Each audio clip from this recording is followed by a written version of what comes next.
আসসালামু আলাইকুম। যুবক বলে ওয়ালাইকুম আসসালাম। আহমদ ইবনে হাম্বল বলে, যুবক আমার যাওয়ার জায়গা নেই, সফরে বেরিয়েছি, খুব শীতে কষ্ট পাচ্ছি, রাতে যদি তোমার এই চুলা থেকে একটু আগুন পোহাই কোনো সমস্যা?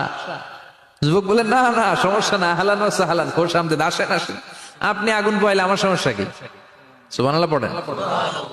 আল্লাহ শুকরিয়া করে উনি বসলেন আর আগুন পোহাচ্ছেন, আর খেয়াল করলেন যুবক রুটি বানায় আর পরে আস্তাগফিরুল্লাহ, রুটির দলা বানায় পরে আস্তাগফিরুল্লাহ, খামির বানায় আর পরে আস্তাগফিরুল্লাহ, রুটি নিয়ে উনুনের ভিতরে চুলার ভিতরে সেকা দেয় আর পরে আস্তাগফিরুল্লাহ, দোকানদারের কাছে কেউ আসলেই সে রুটি দেয় আর পরে আস্তাগফিরুল্লাহ, ক্রেতার কাছ থেকে টাকা নিয়ে ক্যাশ বক্সে রাখে আর কি পড়ে, আবার রুটি বানানো শুরু করে আর কি পড়ে, খালি এইটাই পড়তেছে। ইমাম আহমদ ইবনে হাম্বল তো অবাক, কিরে এটা আবার কেমন যুবক, খালি আস্তাগফিরুল্লাহ। উনি প্রশ্ন করলেন, যুবক ঘটনা কি?